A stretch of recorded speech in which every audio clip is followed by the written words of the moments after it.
Низата недоречености кои останаа во однос на почетокот на новата учебна година им го подгреа гневот и револтот на родителите. Одлуката за онлайн настава за нив е непромислена и нејасна.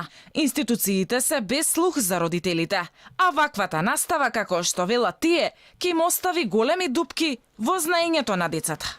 Телефоните, таблетите, компјутерите се игра и ништо друго повеќе. Не е тоа за нив образование. Во ред е децата, значи кои што се хронично болни, кои што имат хронично заболен, значи еве близок мајка, татко во семејството, значи во ред е наставата да следат онлайн, со кое што државата ќе им даде, значи, услови тие да следат онлайн наставата. Не секој може да си дозволи, значи, еве денес, да му купи на детето лаптоп, компјутер, таблет или да плаќа месечно за интернет. Загриженоста преовладува и кај родителите на повозрасните ученици.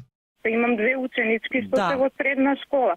Значи, секој училиште располага, барем во нашиот град, располагаат со повеќе влезови. Значи, може да се направи определени паралелки, да имаат, влез и излез од определен влез во самото училиште, да бидат скратени часовите, да се скрати програмата која што треба да ја изучуваат. Значи, има начини, меѓутоа нема слух кај никога. Наставникот Гоце Бумбаровски за Алфа вели дека онлайн наставата е погрешен чекор на надлежните, затоа што ништо на светот не може да ги замени училишните клупи. Онлайн наставата е едноставно речено во втор план, односно таа е како резерва. Ништо не може да ги замени училишните клупи, ниту училиштата и оној физички пристап. Ако е така, тогаш ајде па зашто не се наставници? Амо нека се направат неколку администратори и им праќаат на родителите дома задолженија и нема потреба ни од професори ни од наставници.